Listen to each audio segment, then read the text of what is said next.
¿Cómo se dice mariposa en inglés? You say lift or elevator. ¿Seguro? Of course, you see. Both go floor to floor. Para fiestas y posadas.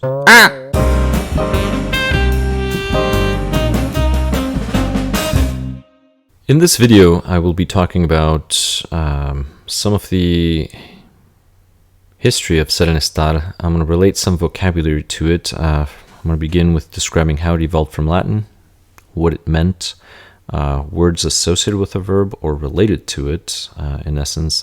And hopefully, if you're watching this video trying to learn when to use one or the other, this will help you out, as I will be talking about the usage. I'm not going to go over every single conjugation, but at the end I will cover the present tense form for each one of the verbs. So to begin, the verb ser, both of these, keep in mind, ser and estar, these in English commonly they're translated as to be, and they would be to be, but they have different use. And if you interchange them, they will either not make sense or it will change the meaning. There'll be a nuance, which we will cover. But if we start with Latin, so we had cedere. Eventually, the E dropped at the end, which happened with all verbs in Spanish. And then many times, whenever there was a D between vowels, this would also drop. And these two vowels would eventually just merge into one. So instead of a long sound, you'd get just a short sound. And this is something that you can see in other verbs as well when Spanish was developing from Romance and Romance was developing from Latin, such as creer. So creer went through this exact same process. It used to be credere, creder, creer. And if you think of creder, creed, anyway, if I haven't done a video on that word, I should, but maybe I already did one. So I would have to check. Now, in the case of this originally meant to sit down. So cedere meant to sit down, which is something interesting. Keep that in mind.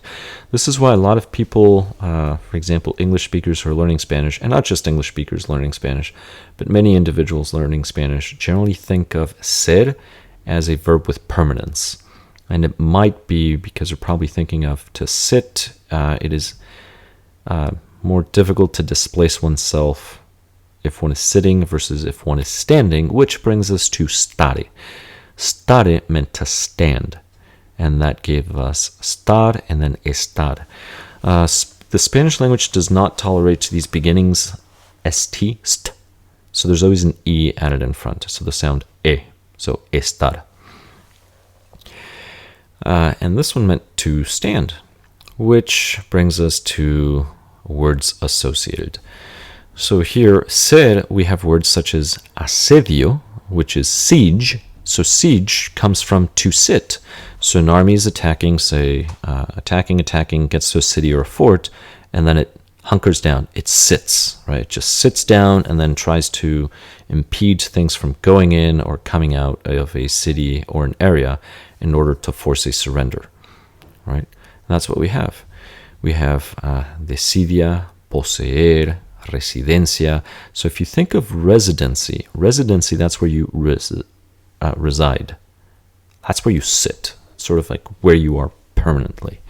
And if you think of things like possess, if you possess something, it's just sitting there in your hands or your house, right? It is not going from one owner to another owner to another owner. It's not constantly going from one place to another. It's sitting there. President is an interesting one because president, that sid, this is to sit down, and a president was just that. President was the individual who sat in front of a group of people or a committee and led it, right? That's where the concept of a president and a leader comes from. And I'm not referring to a liter of water, different leader. Antecedente, antecedent, it's the same thing. What sat before this? What happened before this? Literally, what sat before this? So the entity that sat before. That's all it means. So a sedan, this was an interesting one because nowadays sedan, we generally think of a vehicle, say a four-door vehicle, seats 4 or 5, and then people sit in it. Method of transportation. Well, historically, a sedan, and many of you have already seen images, was this chair on a platform carried by people. So somebody would be sitting in that chair. So it was the chair. The sedan was this chair that transported somebody. Right? And from extension, nowadays in the modern world, it's a vehicle. Now, if we look at estar, and again relate it to stare, which meant to stand, we have estado, or a state. And if you think of a state would be the standing government. Instalar, if it's installed, it's standing, it's upright, it's running, right? It's not just sitting there waiting to be used. Estación, station. So if you think of station, stationary, right? These are things that are just standing or they're on standby. Establo, we have stable.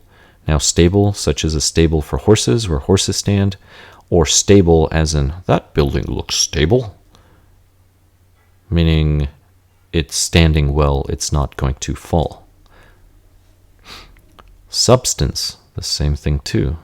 It has no substance, it has nothing to stand on. This has substance, it has something to stand on. Manifest, that est comes from it too, something that stands before you, that appears, that shows, that's present, that's obvious. And we have, of course, stay, stand, state in English, which are all related. So, if I can be in a library, I can stand in a library, or I can stay in a library. I'm going to use estar, as we are going to see. Now, we have the following. So, in Spanish, we would use doctor Plac. In English, we can use Dr. Place. You would have to look Dr. Place. It's really the same thing. It's just translate all of this into English and then split conditions into physical and emotional for these last two letters. And you would have it.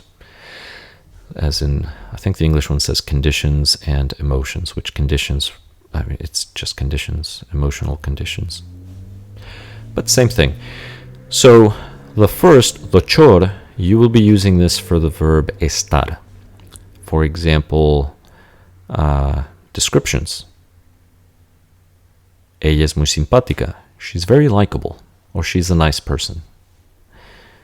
Oficios, this would be occupations, so any jobs. So she is a mechanic. Characteristics.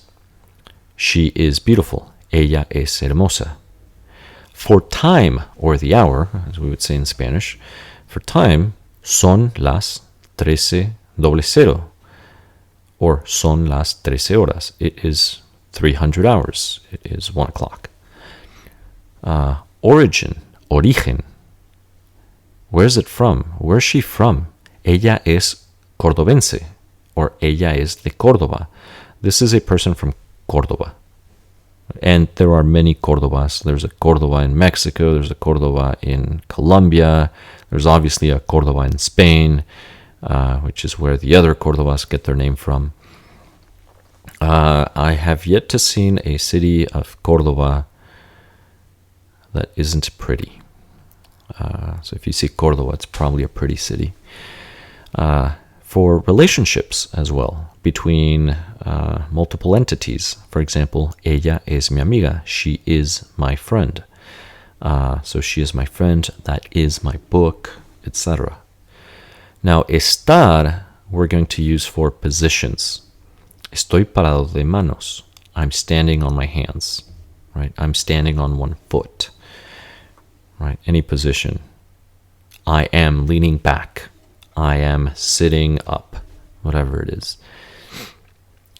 Places. Where are you, right? Where can you stand? Where can you stay? Think of that. Estoy en un café. I'm at a cafe. Estoy en la biblioteca. I am in the library.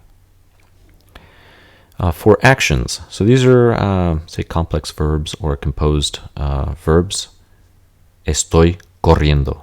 I am running. Estoy cantando. I am singing. Estoy sentado. I am sitting. Oh, interesting. Now we also have conditions, and again, they can be physical conditions or emotional conditions. Estoy enfermo y triste. I am sick and sad. So I am sick, I am sad, right? It's a condition or an emotion. We will be using this. Now, sometimes if you interchange these two verbs, ser and estar, the sentences will not make sense, but sometimes they will, but there'll be a nuance and the meaning will change. For example, if a car is ugly, right? English, it's just a car is ugly or the car is ugly. But in Spanish, if one were to say el coche es feo, the implication here is it's just ugly. There's no changing it. Just by design, it was one of the worst vehicles. And that's all it is. El coche es feo de diseño. Versus el coche está feo, like the car is ugly. This one has a remedy. Maybe it just needs a paint job. El coche está feo porque no lo han pintado. The car is ugly because it has not been painted. So it hasn't gotten a paint job, right? Maybe it's been sitting out in the sun, paint's all faded, plastics are faded. But once you restore it, it'll be a beautiful car. La ciudad está sucia, or está sucia la ciudad. The city is dirty, right? Maybe it rained and everything got dirty, right? It's all muddy. But then people will clean it up and it'll be back to its essence, which is a beautiful, clean city, right? That's one of the things that I found interesting a long time ago. It was New Year's in Berlin.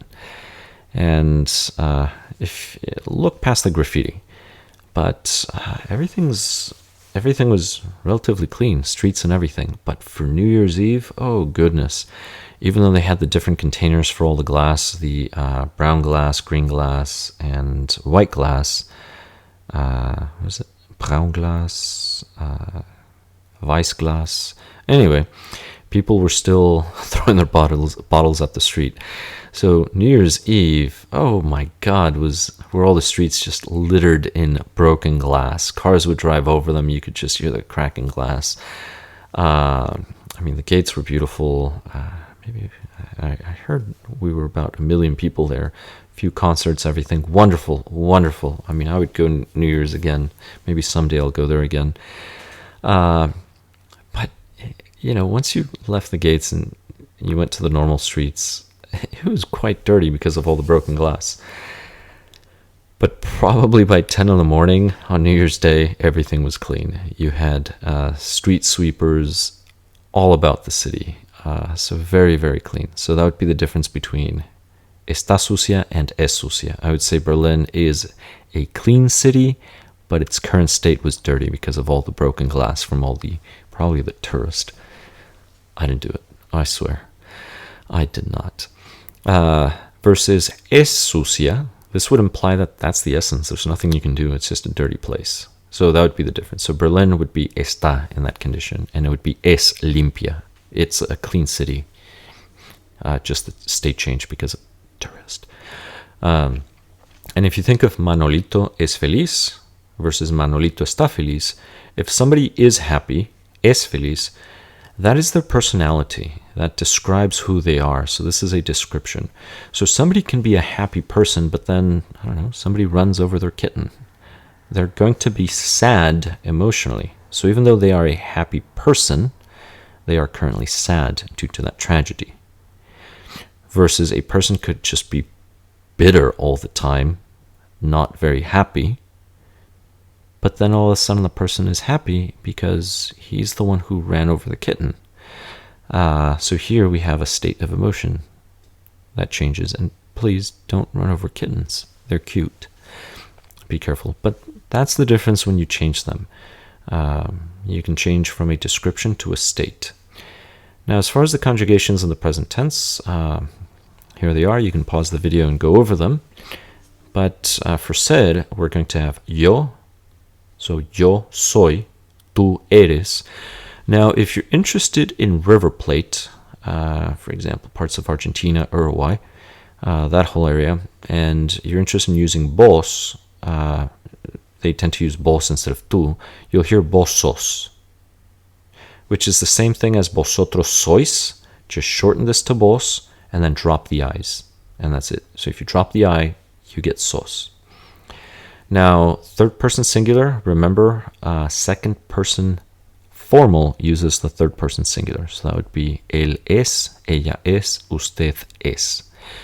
Nosotros, this is the plural of yo, so this is first person plural. Nosotros somos, so we are. Right, so this would be I am, you are, you are. He is, she is, you are formal. We are, nosotros somos. Vosotros sois, this would be you all are, so you are, but it's the familiar form, versus ustedes would be the formal form, although in the American continent, vosotros was lost, I don't know, maybe 200 years ago, and this one is preferred, ustedes. So vosotros, Spaniards usually use this, nobody else does. So we're looking at, I don't know, 5-7% of the Spanish-speaking population uses vosotros, nobody else does. But you have ellos son, so they are, ellas son, they are, ustedes son, you all are. And then we have estar, yo estoy, tú estás, vos estás. Here, this is a coincidence because you take vosotros, drop the I, you end up with estás as well. Él está, ella está, usted está. So it's usted está. I'm making a pause, but if you don't pause, these are going to blend together, so it's going to sound like usted está, right? Ustedes, usted está. Notice it goes from voiceless to voiced. The D does. Nosotros estamos, vosotros estáis, ustedes están. And this is it. So I hope you found the history and the words related to ser and estar interesting, as well as when to use one versus the other. I hope this was helpful. Please subscribe if you have not. I would really appreciate it. If you would like to support the channel, I would appreciate it if you purchased my book, La lengua y sus secretos. It's in the description. And I'll catch you in the next one.